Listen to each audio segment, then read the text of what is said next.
नमस्ते भारत, भारत न्यूज़ 24। और अभी मैं आ गया हूँ, समझिए कि मुखिया पंचायत चुनाव का बिल्कुल बच चुका है। इसी बीच में आ गया हूँ ग्राम पंचायत नौसा और नौसा पंचायत में हम बात करेंगे क्या कि भावी उम्मीदवार के प्रतिनिधि के तौर पर मंजर इमाम जी से बात करेंगे कि मौजूदा यहाँ के जो मुखिया जी हैं, मुखिया जी के काम नहीं हो पा रहा है। जनता जनार्दन यहाँ त्रस्त है, जनता जनार्दन कह रही है कि इस पर बदलाव होगी और इसी बदलाव के लिए पूर्व मुखिया प्रत्याशी के तौर पर मंजर इमाम जी से बात करके जनता जनार्दन के बीच में आप कैसे सहायता करेंगे, जनता जनार्दन को किस एजेंडा पे आप काम करेंगे।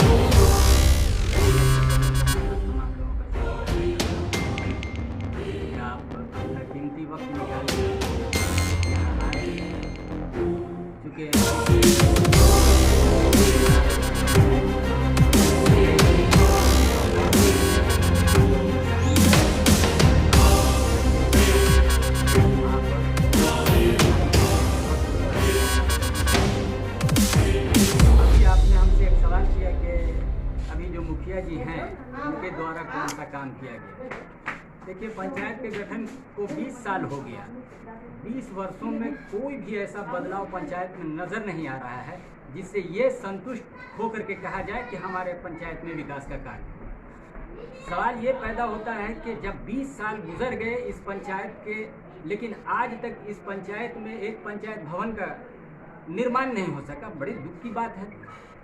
पंचायत में आज तक हमको खुशी होती है कि नवादा में प्राथमिक विद्यालय है, हिंदनी में प्राथमिक विद्यालय है, नौसा में है, बोचाचक में है, बहादुरपुर में है। ये देख के बड़ी खुशी होती है। लेकिन तब दुख होता है जब एक बहुत बड़े इलाके जैसे वार्ड नंबर 5 और वार्ड नंबर 4 में आज तक एक प्राथमिक विद्यालय का निर्माण नहीं हो सका। क्या वहाँ के गरीब बच्चों और बच्चियों को शिक्षा अधिकार, शिक्षा पर निजान नगर, मौलाबाग, करबला, ताजनगर, वो पूरा इलाका, आज़ाद नगर पूरी तरह से जल जमाव से त्रस्त है। लोग उसी में मजबूरी है चलने के लिए, लेकिन आज तक वहाँ एक गंदे पानी के निकासी के लिए नाला का निर्माण नहीं हो सका। ये तो बड़े दुख की बात है।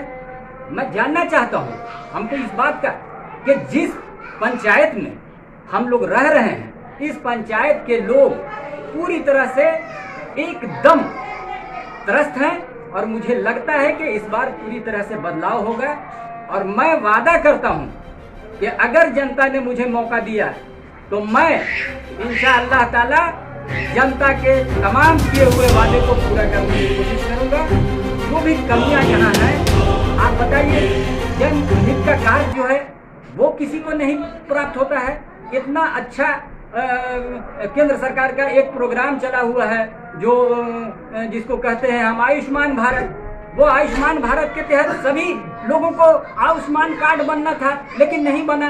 5 लाख रुपए तक का इलाज फ्री है साहब गरीबों के लिए। तो इससे अच्छा योजना और क्या हो सकता है। केंद्र सरकार की एक और योजना है मुद्रा योजना, जिसके तहत कम पूंजी वाले लोगों को बैंक से सहायता दिया जाता है अपने कारोबार को बढ़ाने के लिए, लेकिन आज तक किसी को नहीं मिला।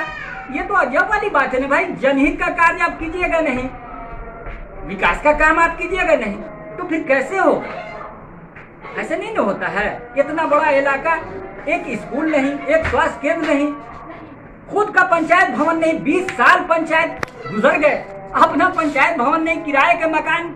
आज तक आंगनबाड़ी, जितना भी आंगनबाड़ी है वो सब किराए में चलता है। आंगनबाड़ी केंद्र का गठन नहीं हो सका।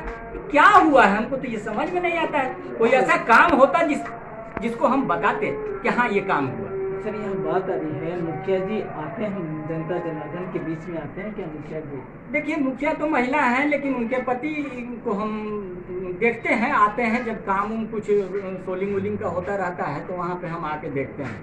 कुछ काम सोलिंग वोलिंग का हुआ है, लेकिन वो काम नहीं है जहाँ पे सबसे ज्यादा जरूरत है। वो जो जल जमाव का जो परेशान है उस एरिया में, नौसा में जो जल जमाव जमा रहता है 8 महीना तक लगातार, जी मुखिया जी क्या कर रहे हैं? मुखिया जी कुछ कह रहे हैं कि ये कैसे? देखिए, लोग वार्ड सदस्य को वहाँ बताए कि इस तरह, चूँकि वार्ड सदस्य भी वहीं पाने में, उसी जगह उसका घर है, तो उसको लोग बोले कि जाके मुखिया से बोलो। मुखिया से जाके बोला, वो बोला मेरे पास फंड नहीं है।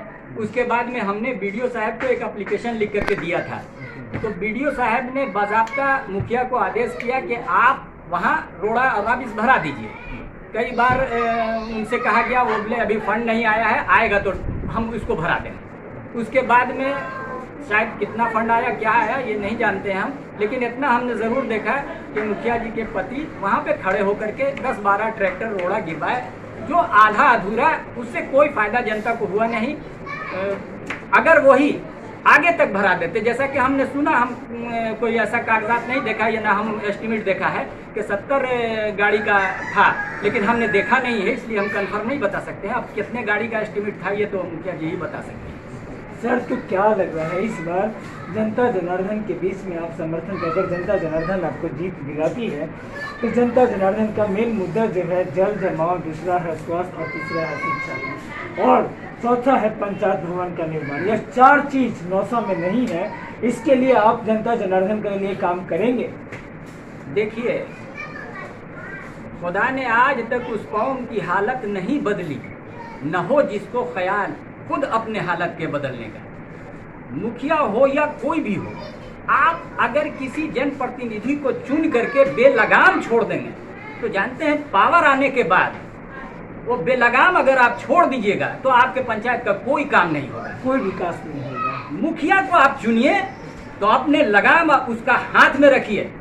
आपका ये कर्तव्य बनता है, आप उसके घर पे जाइए और बोलिए कि आपने चुनाव में वादा किया था कि यहाँ पे स्कूल बनना है, क्यों नहीं बन रहा है? आप उस पर दबाव बनाइए। लेकिन होता यह है कि मुखिया जी को चुन लिया, अब अपने मर्जी से मुखिया जी। एक चीज आपको हम बता देते हैं, पंचायत 2 तरह के होते हैं, एक पंचायत जीवित होता है और दूसरा पंचायत मुर्दा होता है। जीवित पंचायत उसको कहते हैं जिस पंचायत में लगातार नियमित रूप से ग्राम सभा का आयोजन होगा, और जिस पंचायत में ग्राम सभा का आयोजन होगा वो पंचायत जीवित है और वही पंचायत तरक्की कर सकता है, वही पंचायत विकास करेगा।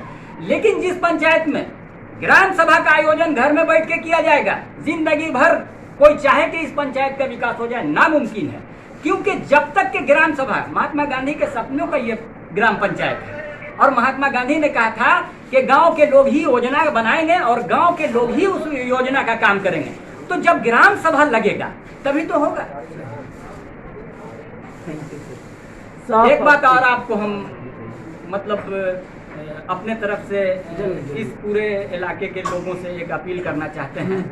वो अपील है कि अभी कोविड का प्रकोप पूरी तरह से ख़त्म नहीं हुआ है, इसलिए प्रजातंत्र के महापर्व को हम लोग कोविड के नियमों का पालन करते हुए मनाएं, और जो लोग अभी तक वैक्सीन नहीं लिए हैं वो लोग वैक्सीन जल्द से जल्द ले लें। जय हिंद, जय भारत।